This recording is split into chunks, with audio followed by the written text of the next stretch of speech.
പ്രിയമുള്ളവരെ, ഈ സമയത്തും ഒരു ലൈവ് ഇടേണ്ടി വരുന്നു എന്നുള്ളത് വളരെ സങ്കടകരമായിട്ടുള്ളൊരു കാര്യമാണ്. ഇത് കണ്ടില്ലേ, ഇത് മോർച്ചറിയാണ്. തൃശ്ശൂർ മെഡിക്കൽ കോളേജിൻ്റെ മോർച്ചറിയുടെ മുന്നിൽ ഞങ്ങളെപ്പോലെ ഉള്ള കുറേ മനുഷ്യരും, അതോടൊപ്പം നമുക്കറിയാം രാംനാരായൺ ബേഗലിൻ്റെ കുടുംബവും ഇവിടെ ഇങ്ങനെ ഈ മോർച്ചറിയുടെ മുന്നിൽ ഇങ്ങനെ ഇപ്പോഴും കാത്തിരിക്കുകയാണ്. ഇത് ഇന്ന് ശരിക്കും പറഞ്ഞാൽ ഇന്നിപ്പോൾ 4ാമത്തെ ദിവസമായി. ഒരു മനുഷ്യൻ കൊല ചെയ്യപ്പെട്ടിട്ട് ഇന്ന് 4ാമത്തെ ദിവസമാണ്.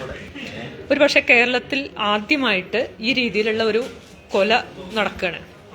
വളരെ കൃത്യമായിട്ട് ഇത് എന്താ പറയണ്ട, ഇസ്ലാമോഫോബിയയുടെ ഭാഗമായിട്ടുള്ള അല്ലെങ്കിൽ വംശീയമായിട്ടുള്ള ഒരു കൊലയാണ്.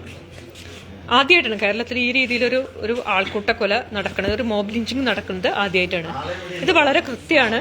ബംഗ്ലാദേശി അല്ലേ എന്ന് ചോദിച്ചുകൊണ്ടായിരുന്നു ഈ കൊല. അപ്പോൾ ഇത് തീർച്ചയായിട്ടും ഇത് ഈ രീതിയിലുള്ള ഒരു കൊലപാതകം കേരളത്തിൽ നടന്നിട്ട് ഇന്ന് 4ാമത്തെ ദിവസമായിട്ടും ഇവിടുത്തെ ഭരണകൂടത്തിന്റെ ഭാഗത്തുനിന്ന് യാതൊരു വിധത്തിലുള്ള ഇടപെടലുകളും ഉണ്ടായിട്ടില്ല. ഇപ്പം ഇന്ന് വൈകുന്നേരം ആയതിനു ശേഷം പാലക്കാട് RDO ഞങ്ങളായിട്ട് ചർച്ചയ്ക്ക് വന്നു. അതുപോലെ അതിനുശേഷം ഇപ്പോൾ തൃശ്ശൂരെ സബ് കളക്ടർ ചർച്ചയ്ക്ക് വന്നിട്ടുണ്ട്. അതാണ് ആകെ. ഒന്ന് ആലോചിച്ച് നോക്കണം. ഈ ഒരു ബോഡി ഇവിടെ കൊണ്ടുവന്നിട്ട് ഇന്ന് 3ാമത്തെ ദിവസമായി. ആള് കൊല്ലപ്പെട്ടിട്ട് ശരിക്കും പറഞ്ഞാൽ 4ാമത്തെ ദിവസമായി.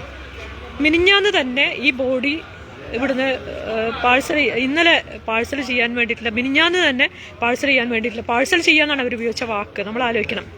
അതും ഈ പാലക്കാട്ട് നിന്ന് ഈ ഡെഡ് ബോഡി തൃശ്ശൂര് മെഡിക്കൽ കോളേജിന്റെ മുന്നിലേക്ക് എത്തിക്കുന്നതിന് വേണ്ടിയിട്ടുള്ള 3750 രൂപ ഈ കൊല്ലപ്പെട്ട ഹതഭാഗ്യനായിട്ടുള്ള രാംനാരായൺ ബേഗലിന്റെ കസിനായിട്ടുള്ള ആളുടെ അടുത്ത് നിന്നാണ് വാങ്ങിയിട്ടുള്ളത്. നമ്മൾ ആലോചിക്കണം.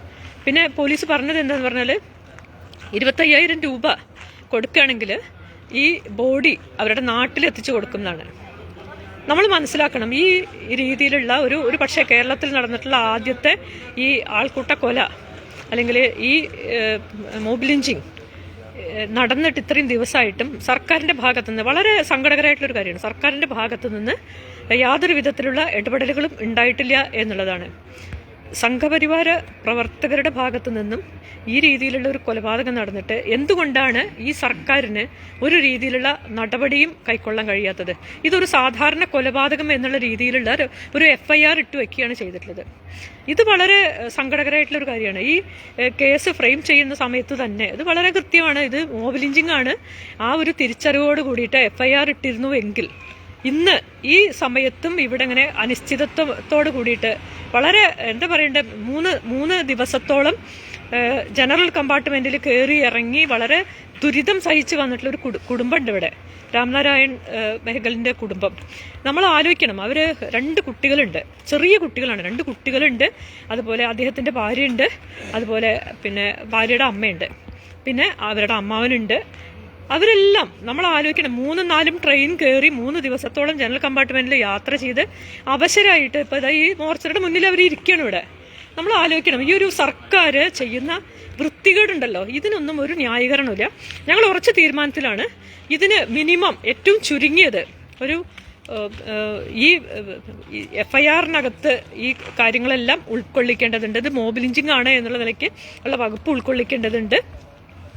അതുപോലെ ഇതിൽ വളരെ കൃത്യമായിട്ടുള്ള നഷ്ടപരിഹാരം വാഗ്ദാനം ചെയ്യേണ്ടതുണ്ട്. അതായത് ഏറ്റവും ചുരുങ്ങിയത് ഒരു 10 ലക്ഷം രൂപയെങ്കിലും ഈ കുടുംബത്തിന് അടിയന്തരമായുള്ള ആശ്വാസ ധനം എന്നുള്ള നിലയ്ക്ക് നൽകേണ്ടതുണ്ട്.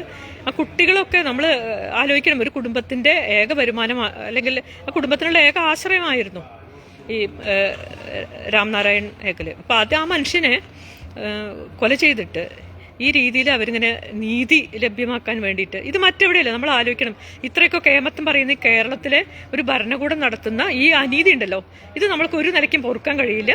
ഞങ്ങളുടെ തീരുമാനം എന്ന് പറയുന്നത് സർക്കാരിന്റെ പ്രഖ്യാപനമാണ്. സർക്കാർ പ്രഖ്യാപിക്കുന്നത് വരെ ഞങ്ങളിവിടെ തുടരും എന്നുള്ളതാണ്. കുടുംബം ഈ കാര്യം വളരെ വ്യക്തമായിട്ട് പറഞ്ഞിട്ടുണ്ട്. അവര് ഇത്തരം ഒരു സർക്കാരിന്റെ ഭാഗത്തുനിന്ന് വളരെ കൃത്യമായിട്ടുള്ള ഒരു തീരുമാനം വരാത്തിടത്തോളം സമയം ഇവിടെ ഈ മോർച്ചറിയുടെ മുന്നിൽ അവരും ഉണ്ടാവും. ഞങ്ങളെപ്പോലെയുള്ള കുറേ ആൾക്കാർ ഇവിടെ ഉണ്ടാവും.